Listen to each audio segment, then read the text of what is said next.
जब एग्ज़ाम का माहौल आता है ना, तब सभी की हवा टाइट हो जाती है। मार्क्स कैसे मिलेंगे, एग्ज़ाम कैसे हैंडल करना है, पेपर कैसे लिखना है, प्रेज़ेंटेशन कैसा चाहिए, पढ़ाई कैसे करनी है और मोस्ट इम्पोर्टेंटली टाइम कैसे मैनेज करना है। ऐसे भी अगर आपको क्वेश्चन होते हैं, क्वेश्चंस मिलते हैं, पर आप वो फेस नहीं कर सकते, तो ये वीडियो आपके लिए है। मैं अमन उगाने हूँ। मुझे 10th क्लास में 96% मिले थे, घिस के मिले थे। और आज का टॉपिक है एग्ज़ाम के वक्त में टाइम मैनेज कैसे करना है, या फिर my time table routine during the exams.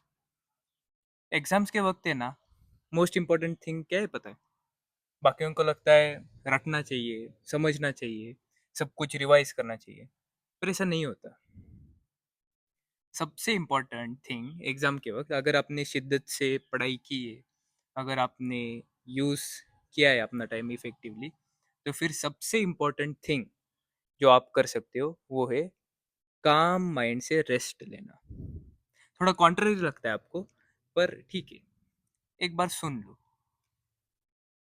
अपना जो ब्रेन है वो तभी ऑप्टिमाइज होगा जब हमने रेस्ट लिया होगा।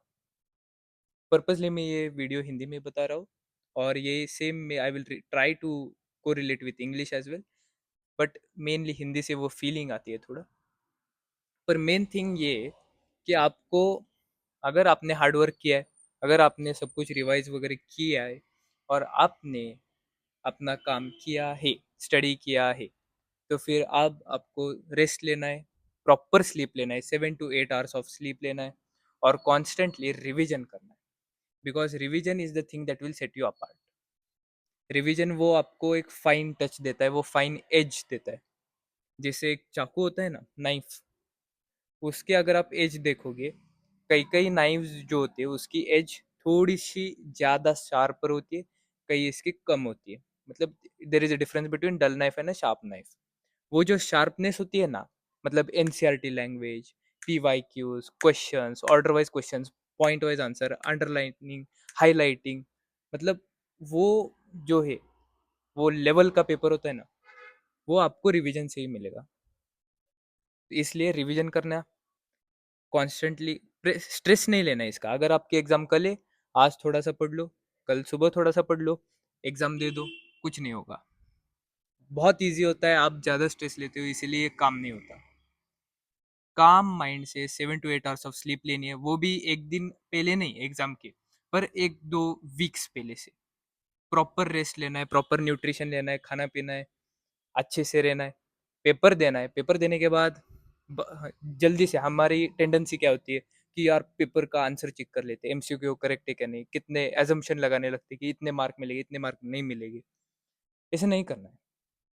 एक बार आपने पेपर दे दिया, बस आपने उस पेपर में जो आपने हार्ड वर्क किया था लास्ट 8 मंथ्स में, या फिर लास्ट 1 मंथ में, या भी कितना भी आपने जो एफर्ट डाला था, उसका ही वो रिजल्ट है।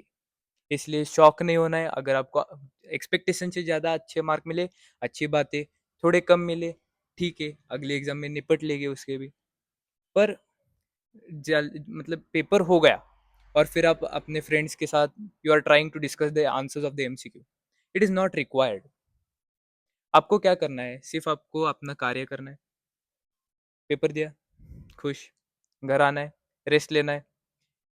अगर आपके पेपर 2 o'clock तक ख़त्म होता है फॉर एग्जांपल, तो फिर 1-2 आवर्स का आप रेस्ट ले सकते हो, सो सकते हो। वो हो गया। 4 o'clock 5 o'clock से नेक्स्ट जो सब्जेक्ट है उसकी रिवीजन चालू करना है, और रिवीजन भी कॉन्स्टेंटली रखना है। रिवीजन को रटना नहीं समझना है, रिवीजन सिर्फ आपको देखना है एक बार कि यार चैप्टर में है क्या, या इन्होंने इस चैप्टर में लिखा है क्या। अगर आपने उतना भी किया ना, आप बहुत, मतलब आपका पेपर है ना लेवल का निकल जाएगा। और जैसे टीचर ने बोला है आपको, जैसे टीचर ने आपको एडवाइस किया है, उस लेवल से ही आप पेपर लिखो। अगर टीचर ने बोला है ये एग्जाम्पल देना है, तो यही एग्जाम्पल दो। जनरल केस स्पीकिंग, मतलब आइडियल केस। अगर टीचर ने बोला है कि ऐसे ही प्रेजेंटेशन करना है, तो ऐसे ही प्रेजेंटेशन करना है। टीचर ने बोला है इधर एक लाइन चाहिए, इधर एक लाइन चाहिए, कीवर्ड्स को अंडरलाइन करना है, कीवर्ड्स को अंडरलाइन करना है। Specially in 11th and 12th class, अगर आपने ये किया, आप and 9th and 10th also is included in this, अगर आपने ये किया तो आपका पेपर एक अलग लेवल का फीलिंग होता है।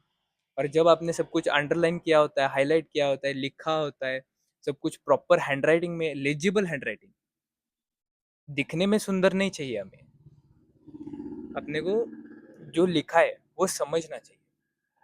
और अगर आपने उस लेवल का पेपर लिखा है ना, टीचर फ्री हैंड मार्क्स दे देते हैं, उसमें कोई भी डाउट नहीं है। इतना ही मुझे कहना था। एग्जाम के टाइम टेबल की अगर मैं चर्चा करूँ तो फिर पहली इंपॉर्टेंट थिंग है, फर्स्ट इंपॉर्टेंट थिंग, रेस्ट लेना है, कंप्लीट रेस्ट लेना है। हाफ स्लीप में नहीं जाना है एग्जाम को, या फिर ओवरनाइट नहीं मार के जाना है, कभी भी नहीं जाना है। पहला है वो रेस्ट लेना। सेकेंड थिंग है प्रॉपर न्यूट्रिशन लेना है, ब्रेकफास्ट, हैवी ब्रेकफास्ट, हैवी मतलब ज़्यादा भी हैवी नहीं, सोना नहीं है उधर, पर एक रिलेटिवली फुलफिलिंग ब्रेकफास्ट आपको करके जाना है।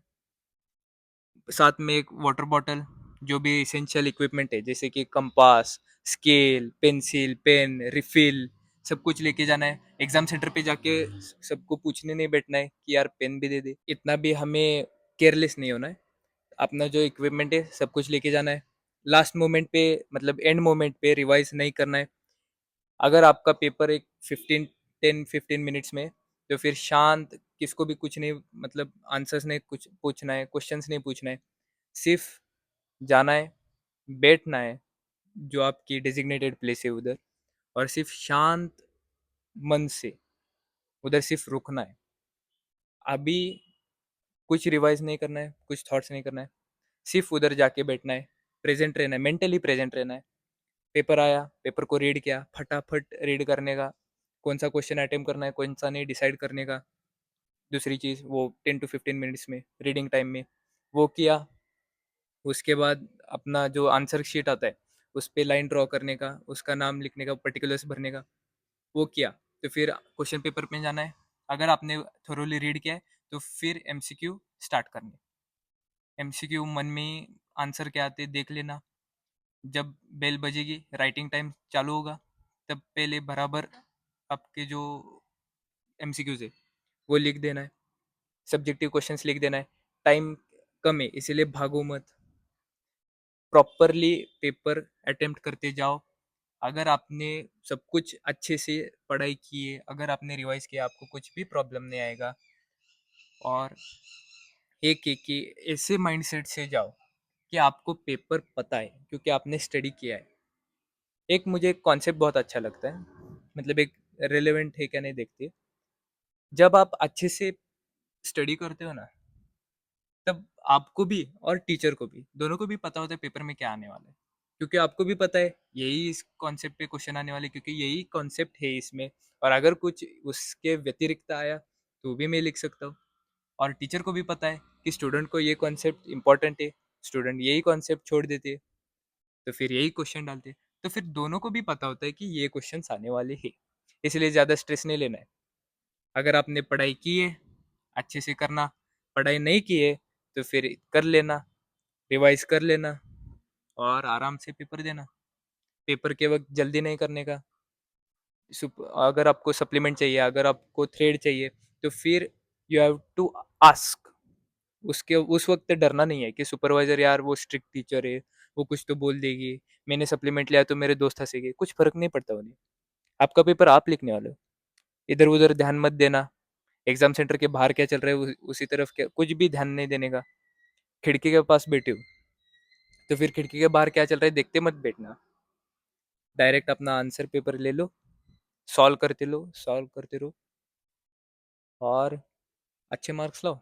उतना ही मैं कहना चाहता हूँ। ये वीडियो थोड़ा सा अलग फॉर्मेट में था, हिंदी में था, थोड़ा सा अपना लगता है, और बस उतना ही। आपको सभी को बेस्ट ऑफ लक। और एक ही याद रखो कि अपना जो एग्ज़ाम है ना, वो एक एनिमी नहीं है, वो सिर्फ एक टेस्ट है, बाकी कुछ नहीं है उसमें।